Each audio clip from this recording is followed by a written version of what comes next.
ഞാനും ജിനിയും 21ാമത്തെ വർഷത്തിലാണ് കല്യാണം കഴിച്ചിട്ട് 6 മക്കളുടെ കൂടെയാണ് ഇവിടെ നിൽക്കുന്നത്.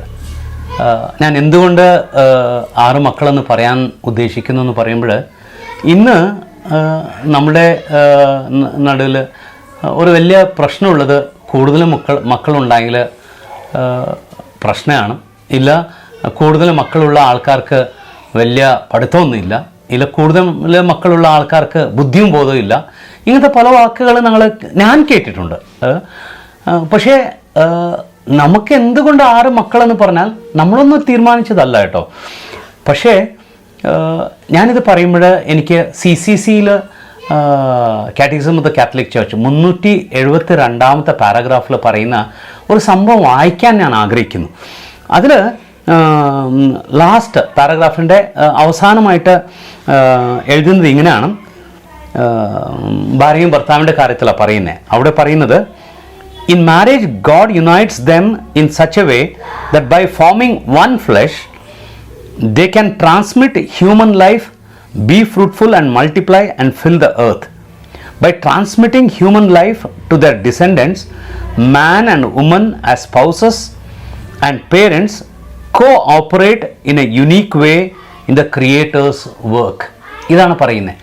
ഭാര്യയും ഭർത്താവ് ഒരു കുഞ്ഞിനെ യെസ് എന്ന് പറയുമ്പോൾ ഞങ്ങൾ ആ ദൈവത്തിൻ്റെ ജോലിയിൽ ഓപ്പറേറ്റേഴ്സാണ്. ഇല്ലെങ്കിൽ പറയുന്ന മറ്റൊരു word, you become the partners എന്ന് പറയുന്നത്.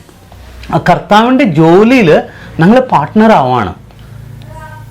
ഞാനിത് പറയുമ്പോൾ ഇത് ഞാൻ കുറേ വർഷം കഴിഞ്ഞിട്ടാണ് അറിഞ്ഞത് ഇങ്ങനെ ഒരു കോട്ടുണ്ടെന്ന്.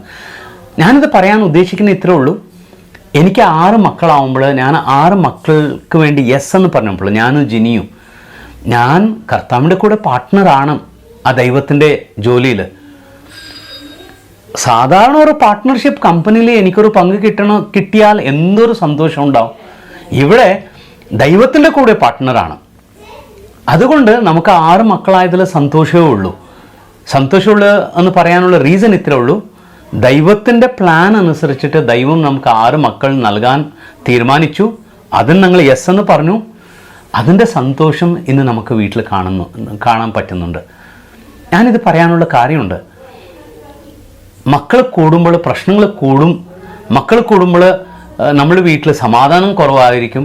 മക്കൾ കൂടുമ്പോൾ ചിലപ്പോൾ വീട്ടിൽ ഭക്ഷണം കഴിക്കാൻ കാണത്തില്ലായിരിക്കും. ഇങ്ങനത്തെ പല പല പല കാര്യങ്ങൾ ഇന്ന് നമ്മുടെ സൊസൈറ്റിയിൽ ആൾക്കാർ സംസാരിക്കാനുണ്ട്.